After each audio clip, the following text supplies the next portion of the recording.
The glass hit my dress before her words did. Cold liquid ran down the white lace I'd spent months choosing. Gasps erupted, the music faltered, and there she stood, my sister, smirking, holding an empty glass like a trophy. Here's to the family fraud in white. My mother rushed to her, grabbing her arm, whispering frantic excuses. She didn't mean it. My father looked away, shame tucked neatly behind his silence. I didn't scream. I didn't even wipe the wine off. I just smiled, turned to the guests, and raised my glass as if nothing had happened, because I already knew what was coming for them. That night, while everyone else danced under twinkling lights, I sat in the bridal suite with my laptop. The wedding dress, still stained, lay across the chair. My hands were steady, my mind razor sharp. I froze the shared account. Not the one with my husband, ours was untouched. No, this was the family fund, the account I'd been forced to contribute to since I started working.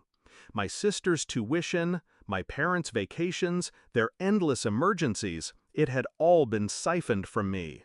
They thought I was their golden goose. They never realized the goose had teeth. I wasn't always their enemy. Growing up, I begged for their approval. Straight A's, scholarships, internships, I chased their praise like a starving dog. My sister, though, she never had to chase. She stumbled, she failed, she demanded, and they gave. When she crashed her car, I paid for repairs. When she failed a semester, I paid for summer classes. When she cried about her future, I paid for therapy she never attended. And when she got into a prestigious university, they turned to me again. You'll help, won't you? It's family. I wired the tuition. Quietly. Always quietly. But love rots when it's one-sided. And loyalty dies the day you're humiliated in front of 200 guests on the one day meant to be yours. That was the day I stopped being their daughter, their sister. That was the day I became their reckoning. The freeze hit instantly. By morning, automated payments bounced. Rent, credit cards, and most importantly, my sister's tuition installment.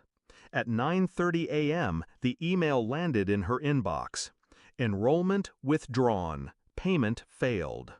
By 9:32, my phone was vibrating. My mother's voice, high-pitched, frantic. "What did you do? They've withdrawn her. She can't lose her place." I let her scream. Then, calmly, I said, "I didn't do anything. I just stopped paying for people who spit in my face." Silence. Heavy, suffocating silence. Then the sobbing started. But my plan went deeper than one frozen account. Weeks earlier, when the resentment finally crystallized into resolve, I began preparing. Quiet withdrawals into my personal savings, a new account in a bank they didn't know existed, my name removed from joint liabilities. And the final move, something they never expected. I'd been the guarantor for their loans. They had begged me, convinced me it was just paperwork. They signed, I co-signed. But what they didn't know was that I quietly bought out their debt months ago. Every signature, every installment, it shifted into my name. By the time my wedding came, I didn't just pay their bills, I owned them. The confrontation happened 3 days later. They came to my house, uninvited. My mother, red-eyed, clutching my sister's hand. My father, silent as always, but this time, scared. "You can't just abandon us," my mother said. "We're family." I laughed. Cold, sharp. Family? Family doesn't humiliate me on my wedding day. Family doesn't drain me dry and call me a fraud. My sister stepped forward, defiant even in defeat. "You owe me. You wouldn't even have money if it wasn't for this family." I stared at her, at the arrogance that had been fed like a parasite her whole life. And then, calmly, I opened the folder on the table. Documents, loan agreements, bank transfers, every thread that bound them now in my hands. "I don't owe you," I said. "You owe me. Everything. And starting today, you'll feel it." Their collapse wasn't dramatic. It was worse. Slow, inevitable, crushing. The luxury resort membership? Canceled. The car lease? Terminated. Creditors called, interest piled, eviction notices whispered at their door. And my sister, the star student? She tried to reapply, but universities don't wait. Her place was gone. One cruel moment of mockery at my wedding cost her the future she thought was guaranteed. I didn't lift a finger to stop it. Sometimes, late at night, I replay the moment in my head. The glass hitting my dress, the laughter in her eyes, my mother's excuses.